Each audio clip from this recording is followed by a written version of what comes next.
Stan Bolivan. On the outskirts of a village, there stood a small house. In the house lived a man who had a wife, and the wife was sad all day long. "Dear wife, what is wrong with you, that you hang your head like a drooping rosebud?" asked her husband one morning. "You have everything you want. Why cannot you be merry like other women?" "Leave me alone, and do not seek to know the reason," replied she, bursting into tears. And the man thought that it was no time to question her, and went away to his work. He could not, however, forget all about it, and a few days after he inquired again the reason of her sadness, but only got the same reply. At length, he felt he could bear it no longer, and tried a third time, and then his wife turned and answered him. "Good gracious!" cried she. "Why cannot you let things be as they are? If I were to tell you, you would become just as wretched as myself. If you would only believe, it's far better for you to know nothing." But no man yet was ever content with such an answer. The more you beg him not to inquire, the greater is his curiosity to learn the whole. "Well, if you must know," said the wife at last, "I will tell you. There is no luck in this house, no luck at all. Is not your cow the best milker in all the village? Are not your trees as full of fruit as your hives are full of bees?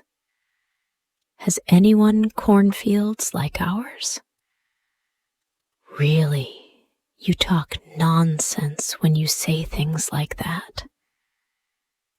"Yes, all that you say is true, but we have no children." Then Stan understood, and when a man once understands and has his eyes opened, it is no longer well with him. From that day, the little house in the outskirts contained an unhappy man as well as an unhappy woman. And at the sight of her husband's misery, the woman became more wretched than ever. And so matters went on for some time. Some weeks had passed, and Stan thought he would consult a wise man who lived a day's journey from his own house. The wise man was sitting before his door when he came up, and Stan fell on his knees before him. "Give me children, my lord. Give me children." "Take care what you are asking," replied the wise man. "Will not children be a burden to you? Are you rich enough to feed and clothe them? Only give them to me, my lord, and I will manage somehow." And at a sign from the wise man, Stan went his way. He reached home that evening, tired and dusty, but with hope in his heart. As he drew near his house, a sound of voices struck upon his ear, and he looked up to see the whole place full of children. Children in the garden, children in the yard, children looking out of every window. It seemed to the man as if all the children in the world must be gathered there. And none was bigger than the other, but each was smaller than the other, and everyone was more noisy and more impudent and more daring than the rest. And Stan gazed and grew cold with horror as he realized that they all belonged to him. Good gracious, how many there are! How many, he muttered to himself. Oh, but not one too many, smiled his wife, coming up with a crowd, more children clinging to her skirts. But even she found that it was not so easy to look after 100 children, and when a few days had passed, and they had eaten up all the food there was in the house, they began to cry, "Father, I am hungry. I am hungry," till Stan scratched his head and wondered what he was to do next. It was not that he thought there were too many children, for his life had seemed more full of joy since they appeared. But now it came to the point he did not know how he was to feed them. The cow had ceased to give milk, and it was too early for the fruit trees to ripen.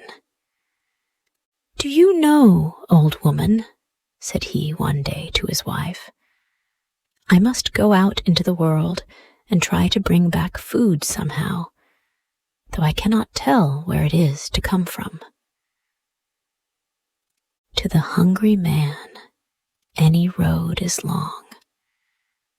And then there was always the thought that he had to satisfy 100 greedy children as well as himself. Stan wandered and wandered and wandered till he reached to the end of the world, where that which is mingled with that which is not. And there he saw, a little way off, a sheepfold with 7 sheep in it. In the shadow of some trees lay the rest of the flock.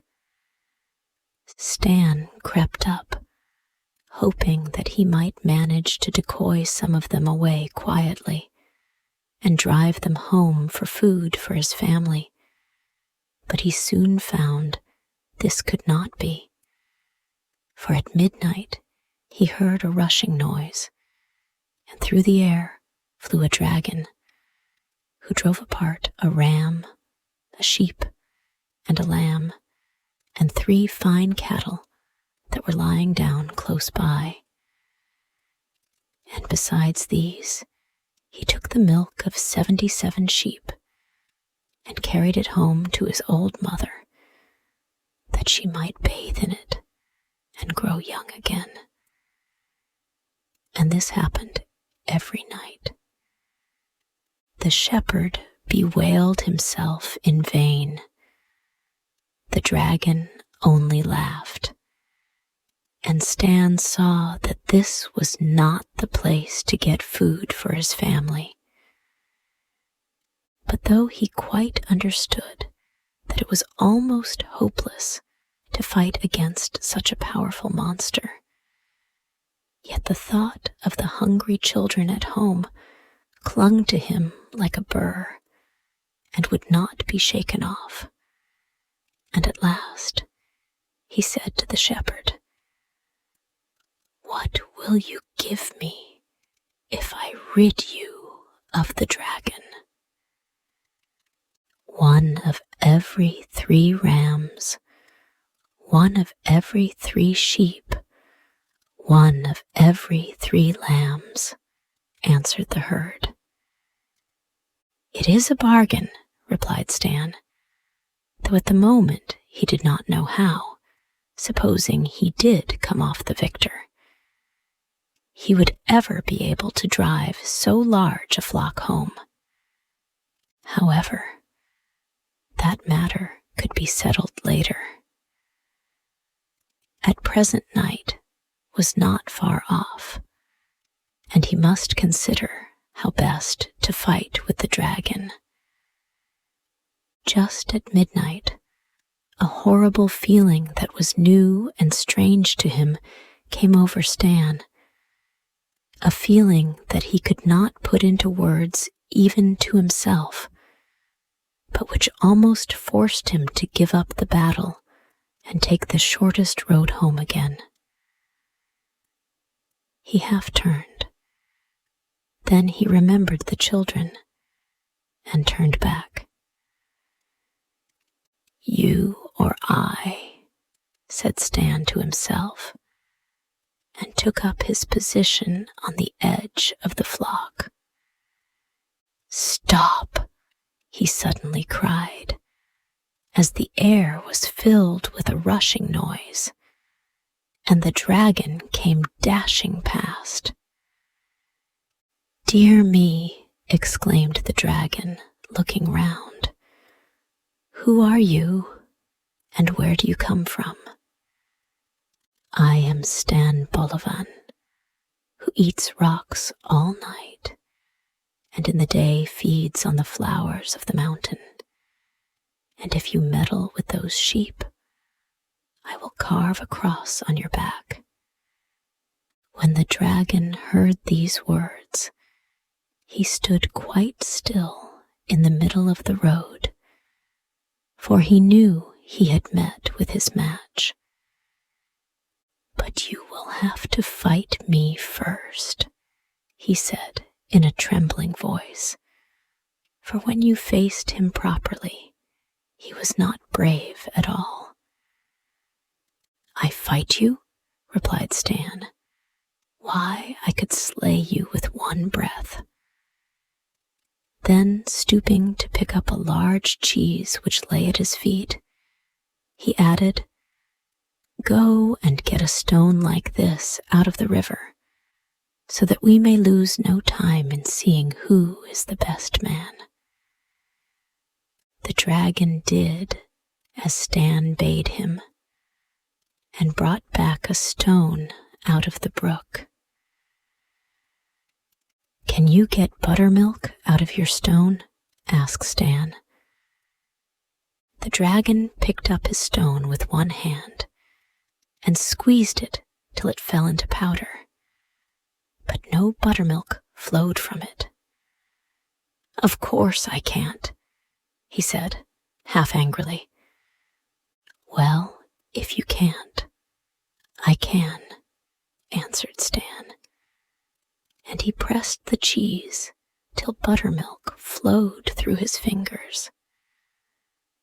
When the dragon saw that, he thought it was time he made the best of his way home again, but Stan stood in his path. "We have still some accounts to settle," said he, "about what you have been doing here."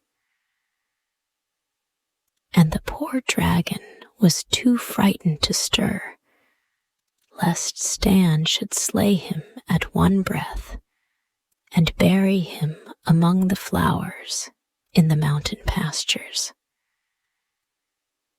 "Listen to me," he said at last. "I see you are a very useful person, and my mother has need of a fellow like you.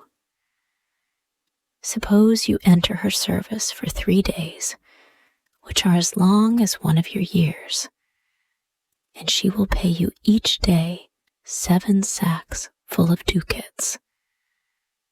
3 times 7 sacks full of ducats." The offer was very tempting, and Stan could not resist it. He did not waste words, but nodded to the dragon, and they started along the road.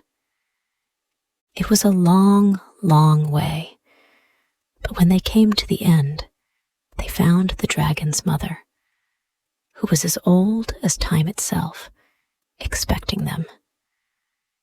Stan saw her eyes shining like lamps from afar, and when they entered the house, they beheld a huge kettle standing on the fire, filled with milk. When the old mother found that her son had arrived empty-handed, she grew very angry, and fire and flame darted from her nostrils. But before she could speak, the dragon turned to Stan. "Stay here," said he, "and wait for me.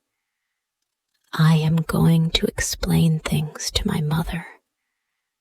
Stan was already repenting bitterly that he had ever come to such a place. But since he was there was nothing for it but to take everything quietly and not show that he was afraid. "Listen, mother," said the dragon, as soon as they were alone. "I have brought this man in order to get rid of him. He is a terrific fellow who eats rocks and can press buttermilk out of a stone." And he told her all that had happened the night before. "Oh, just leave him to me," she said. "I have never yet let a man slip through my fingers." So Stan had to stay and do the old mother service. The next day, she told him that he and her son should try which was the strongest, and she took down a huge club bound 7 times with iron. The dragon picked it up as if it had been a feather, and, after whirling it round his head, flung it lightly 3 miles away, telling Stan to beat that if he could. They walked to the spot where the club lay. Stan stooped and felt it. Then a great fear came over him, for he knew that he and all his children together would never lift that club from the ground. "What are you doing?" asked the dragon. "I was thinking what a beautiful club it was, and what a pity it is that it should cause your death."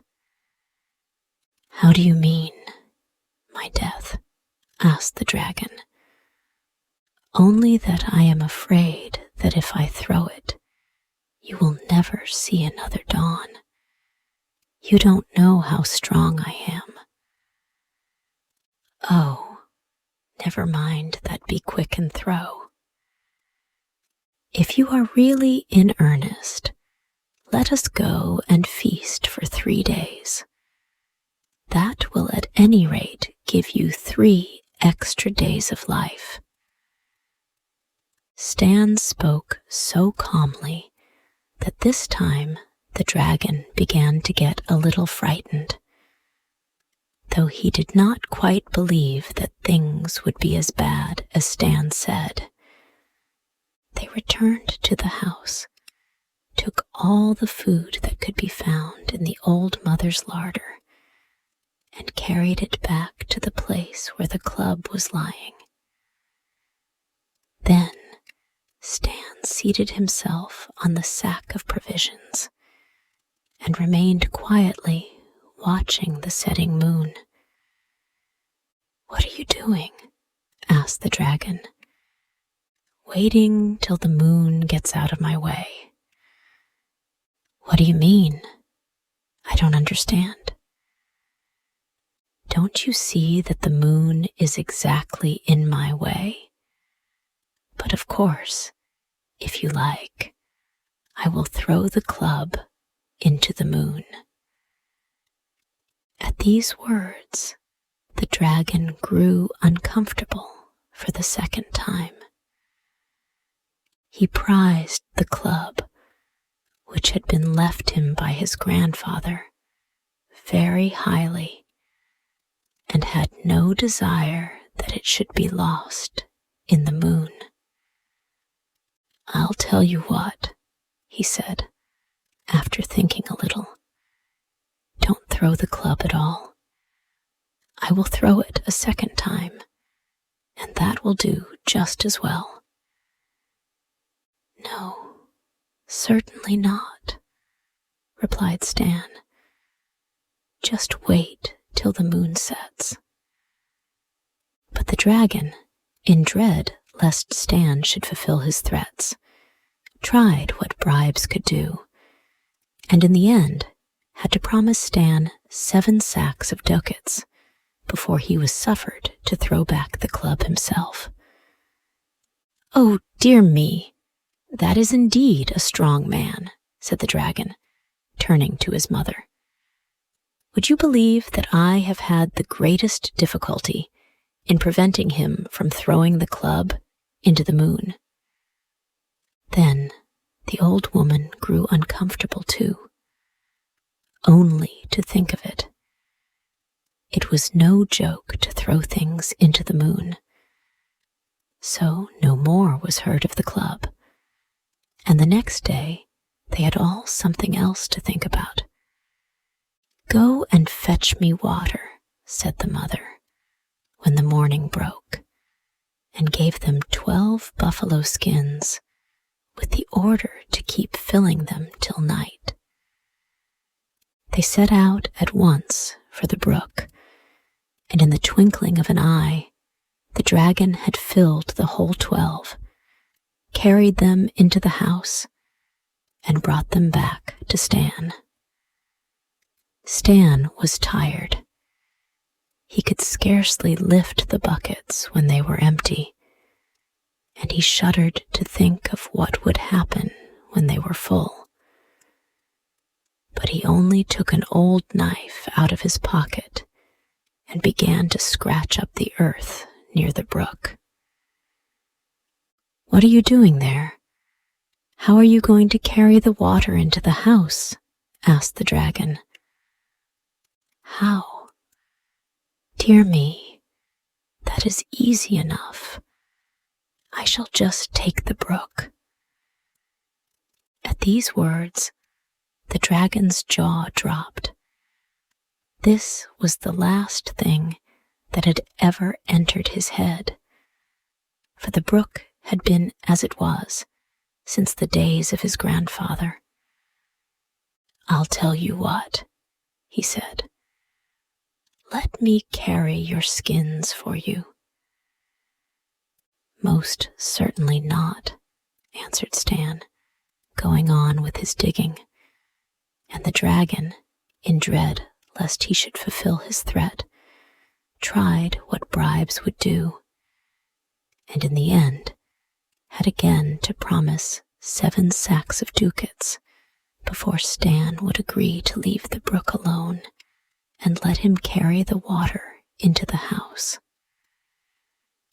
On the 3rd day, the old mother sent Stan into the forest for wood, and, as usual, the dragon went with him. Before you could count 3, he had pulled up more trees than Stan could have cut down in a lifetime, and had arranged them neatly in rows.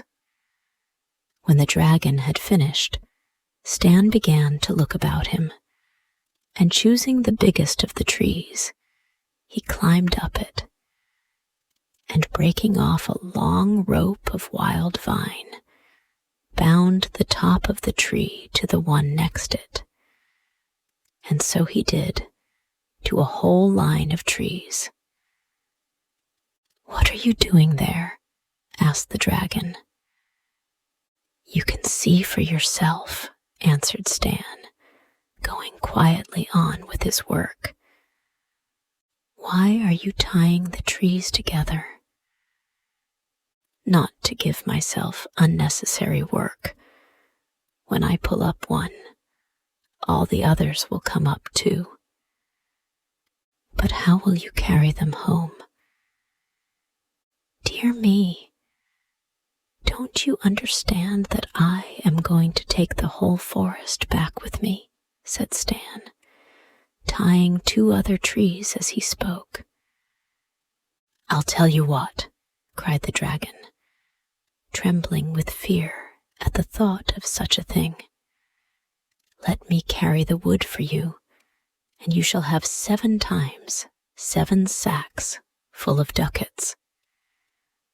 "You are a good fellow," "And I agree to your proposal," answered Stan, and the dragon carried the wood. Now the 3 days' service, which were to be reckoned as a year, were over, and the only thing that disturbed Stan was how to get all those ducats back to his home. In the evening, the dragon and his mother had a long talk, but Stan heard every word through a crack in the ceiling. "Woe be to us, mother," said the dragon. "This man will soon get us into his power. Give him his money and let us be rid of him." But the old mother was fond of money and did not like this. "Listen to me," said she. "You must murder him this very night." "I am afraid," answered he. "There is nothing to fear," replied the old mother. "When he is asleep, take the club and hit him on the head with it. It is easily done."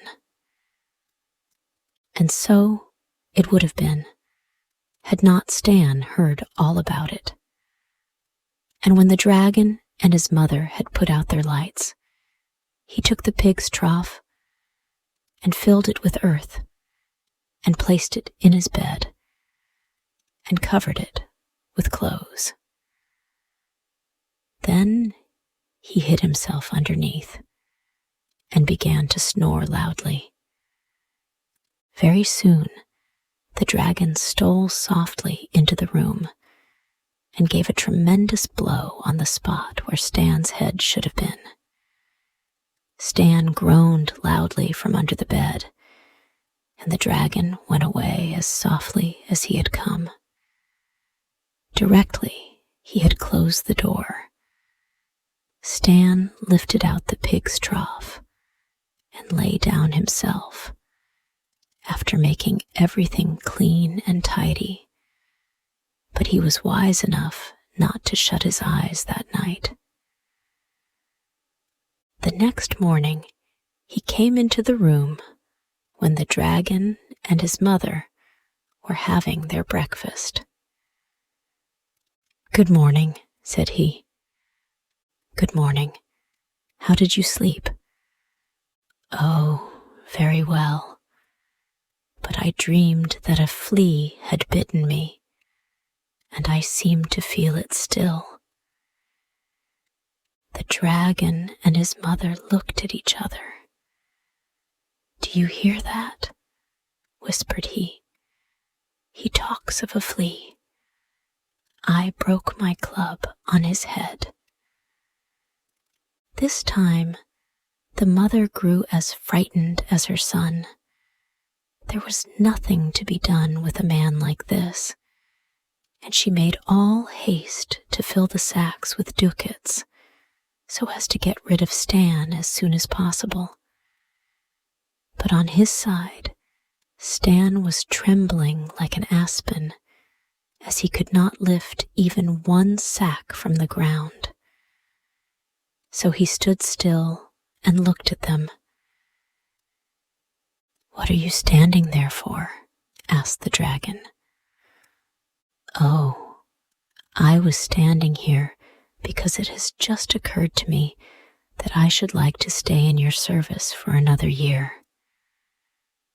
I am ashamed that when I get home, they should see I have brought back so little.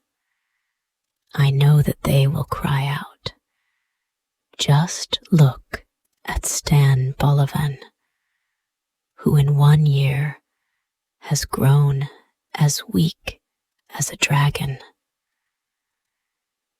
Here, a shriek of dismay was heard, both from the dragon and his mother, who declared they would give him 7 or even 7 times 7 the number of sacks if he would only go away. "I'll tell you what," said Stan at last.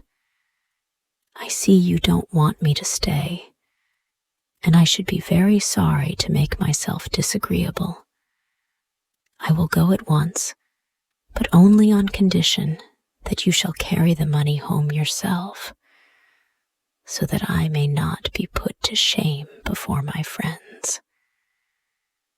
The words were hardly out of his mouth before the dragon had snatched up the sacks and piled them on his back. Then he and Stan set forth. The way, though really not far, was yet too long for Stan, but at length he heard his children's voices and stopped short. He did not wish the dragon to know where he lived, lest some day he should come to take back his treasure. Was there nothing he could say to get rid of the monster? Suddenly, an idea came into Stan's head, and he turned round. "I hardly know what to do," said he. "I have 100 children, and I am afraid they may do you harm, as they are always ready for a fight. However, I will do my best to protect you." 100 children! That was indeed no joke. The dragon let fall the sacks from terror, and then picked them up again. But the children, who had had nothing to eat since their father had left them, came rushing towards him, waving knives in their right hands and forks in their left, and crying, "Give us dragon's flesh. We will have dragon's flesh." At this dreadful sight, the dragon waited no longer.